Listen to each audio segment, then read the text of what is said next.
الرحمن الرحیم۔ السلام علیکم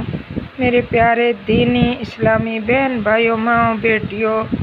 میرے چینل میں اسداللہ میں خوش آمدید۔ دعا کرتے ہوں اللہ تبارک و تعالیٰ آپ کو اس دنیا کی تمام خوشیاں عطا فرمائے اور ہر تکلیف پریشانی سے اللہ تبارک و تعالیٰ آپ کو اپنے حفظ و امان میں رکھے۔ میرے پیارے دینی درس کے سننے والوں، سامعین، قارئین اور میرے اس اہل بیت سے محبت کرنے والوں، میرے اس چینل کو اسداللہ کو ضرور جب بھی ویڈیوز دیکھا کریں تو ضرور سب سے پہلے سبسکرائب کریں اور لائک کریں اور آئیکن کے بٹن کو دبائیں۔ پیارے نبی صلی اللہ علیہ وسلم کی حدیث شریف ہے انما الاعمال بالنیات،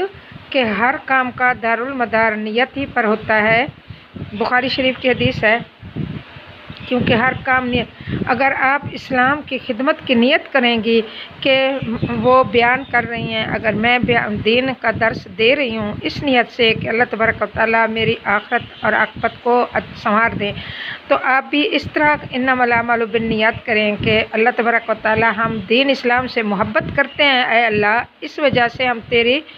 ان ویڈیوز کو تیرا پیارے محبوب اور تیرے اہل بیت کی محبت کی خاطر ہم ان ویڈیو کو سبسکرائب اور لائک اور آئیکن کے بٹن کو دباتے ہیں، تو انشاءاللہ العزیز اللہ تعالیٰ آپ کو ضرور اجر کامل عطا فرمائیں گے اور خوشیاں نصیب فرمائیں گے۔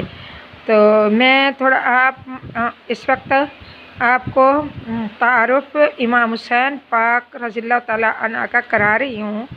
تو ان کی صحیح حدیث اور قرآن کی روح سے اور تاریخ کے بیان سے جو صحیح بات ہے اس پر عمل کرنے کی اللہ تبارک و تعالیٰ ہم سب کو توفیق عطا فرمائے اور اہل بیت سے پکی اور سچی محبت مودت عطا فرمائے، آمین ثم آمین۔ نحمدہ و نصلی علی رسولہ الکریم، اما بعد، اعوذ باللہ من الشیطان الرجیم، بسم اللہ الرحمن الرحیم۔ اللہم صلی علی سیدنا محمد وعلی آلہ وبارک وسلم۔ آئیں معاشیت کا ثناسا ایسا جس کے قدموں میں ہو حوض کوثر، وہ پیاسا ایسا کیوں فخر سے جھومے نہ رسول عربی، تقدیر سے ملتا ہے نواسا ایسا۔ تو میرے پیاریوں، اس میں باطلان عقیدہ اور جو کہتے ہیں کہ امام علی مقام بے سر و سامان کیوں آئے، اپنے بال بچے لے کر اپنا مدینہ کیوں چھوڑا، تو ان کے لیے یہ بیان ہے کہ جو بھی، کیونکہ آپ کو زبردستی بلایا گیا اور آپ کو ملک شام میں اور عراق میں بلایا گیا، تو آپ اس خطوط کی وجہ سے گئے جو آپ بھیجے تھے مروان نے۔ تو یہ سارا پس منظر میں آپ کو بتاؤں گی اور آپ پھر انصاف کرنا کہ کس طریقے سے ہے، انشاءاللہ اللہ تبارک و تعالیٰ آپ کو عقل و سلیم عطا فرمائے۔ جب کہ ساز و سامان لے کر آتا ہے باطل، جب آتا ہے تو اپنے ساتھ عورتوں بچوں کو لائے، مگر ایسے لوگ کو یہ معلوم ہونا چاہیے کہ باطل جب بھی آتا ہے شان و شوکت سے آتا ہے اور تخت تاج لے کر آتا ہے اور جاہ و جلال کے ساتھ آتا ہے اور ساز و سامان لے کر آتا ہے۔ حق جب بھی آیا ہے بے سہارا آیا ہے، بے وسیلہ آیا ہے، بے ساز و سامان آیا ہے اور تنہا آیا ہے۔ نمرود کے شاہی دربار میں تاریخ کا بیٹا ابراہیم یا فرعون کے سامنے عمران کا فرزند موسیٰ، کفار مکہ کی مجلس میں عبداللہ کا در یتیم ہو، یا یزید کے مقابلہ میں فاطمہ رضی اللہ تعالیٰ عنہ کا لخت جگر ہو، تو فرعون کو خداوند تعالیٰ نے حکومت دی، بادشاہی دی، تخت تاج دیا اور مصر کا راج دیا، مگر وہ بدبخت انسان خداوند تعالیٰ کی اس عطیہ کو اپنی عقل اور دانش مندی اور اپنا ہی کسب کمال سمجھ بیٹھا کہ یہ، اور پھر اس نے کیا کیا، اس میں اتنا غرور اور تکبر آ گیا، اس میں اتنی سرکشی اور نافرمانی پیدا ہو گئی کہ یہ انسانوں کے ساتھ تو کیا، اس نے مقابلہ رب کائنات سے کر لیا۔ یہ سب کچھ قرآن پاک بتاتا ہے، اور وہ یہ سمجھنے لگا کہ آنا ربکم الاعلی، کہ میں سب کا ہوں رب اعلیٰ۔ یہ قرآن بتاتا ہے کہ فرعون نے کہا انا ربکم الاعلی۔ نمرود کو بھی اللہ تعالیٰ نے شان و شوکت دی اور دولت اور وحشمت دی اور بادشاہی حکومت دی، اور وہ بدبخت تخت تاج دیا، وہ بدبخت کمال کا، مگر وہ بدبخت انسان بھی اپنے دینے والے کا شکر گزار بندہ نہ بن سکا، اور وہ بھی اپنے آپ کو خدا سمجھ بیٹھا۔ کفار مکہ کے پاس بھی سیم و زر کے خزانے تھے، سونے اور چاندی کے ڈھیر تھے، عرب کی سرداری تھی اور مکہ کی مختاری تھی، لیکن اگرچہ وہ خدا تو نہ بنے مگر اپنے ہی ہاتھوں سے تراشے ہوئے بتوں کو خدا بنا بیٹھے۔ یزید نے بھی اپنے باپ سے حکومت لی، اور شخصی حکومت اور آمرانہ بادشاہت، لیکن وہ بھی اپنے آپ کو خلافت اسلامیہ کا حقدار سمجھتا تھا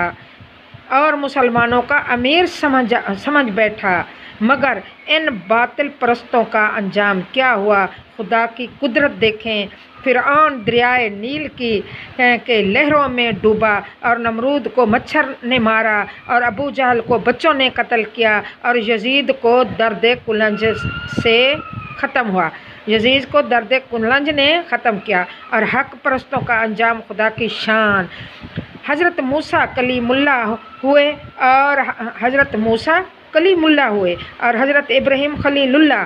کملی والے اللہ کے حبیب بنے، اور حضرت حسین شہیدوں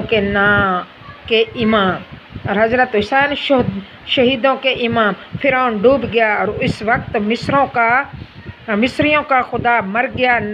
نمرود مٹ گیا، اور اس وقت رومیوں کا رب ختم ہوا، اور ابو جہل قتل ہوا، اور اس وقت عربوں کا بادشاہ بے نشان ہو گیا، یزید مر گیا، اور اس وقت کے عراقیوں کا تاجدار چل بسا، مگر فرعون کے ڈوبنے پر نہ مصریوں نے آنسو بہائے، اور نہ نمرود کے مٹنے پر رومیوں نے، نہ ابو جہل کے مرنے پر مکے والوں نے ماتم کیا، اور نہ ہی یزید کی موت پر عراقیوں نے گریہ زاری کی۔ غرضیکا دریائے نیل میں ڈوبنے والے فرعون کی موت پر کوئی نہ رویا اور نہ ہی کوئی روئے گا، مگر نہر فرات کے کنارے پر شہید ہونے والے امام حسین کی شہادت پر پوری کائنات کا ذرہ ذرہ رو رہا ہے، اور قیامت تک آنسو بہائے گا۔ زمین والے رو رہے ہیں، آسمان والے رو رہے ہیں، ہندوستان والے اب اشک بہہ رہے ہیں، اور افغانستان والے چیخ رہے ہیں، پاکستان والوں کا کلیجہ پھٹ رہا ہے، ایران والے تڑپ رہے ہیں، عراق والے آہو بکا کر رہے ہیں، اور مصر والے بے چین ہیں۔ نہیں یہ نہیں، بلکہ اس کی شہادت کے بعد جو 6 ماہ تک، حسین کی شہادت کے بعد 6 ماہ تک آسمان کے کنارے سرخ رہے، ستارے آپس میں ٹکرائے، اور بیت المقدس کے ہر پتھر سے تازہ خون کے فوارے نکلے، اور یہ سلسلہ کبھی ختم نہیں ہوگا، بلکہ قیامت تک اس کی شہادت پر دنیا آنسو بہاتی رہے گی۔ امام حسین کی شہادت پر قیامت تک دنیا آنسو بہاتی رہے گی، اور اس لیے کہ فرعون ڈوب کر مر گیا، نمرود مر گیا، نمرود بے نشان ہو گیا، ابو جہل قتل ہو کر ختم ہوا، اور یزید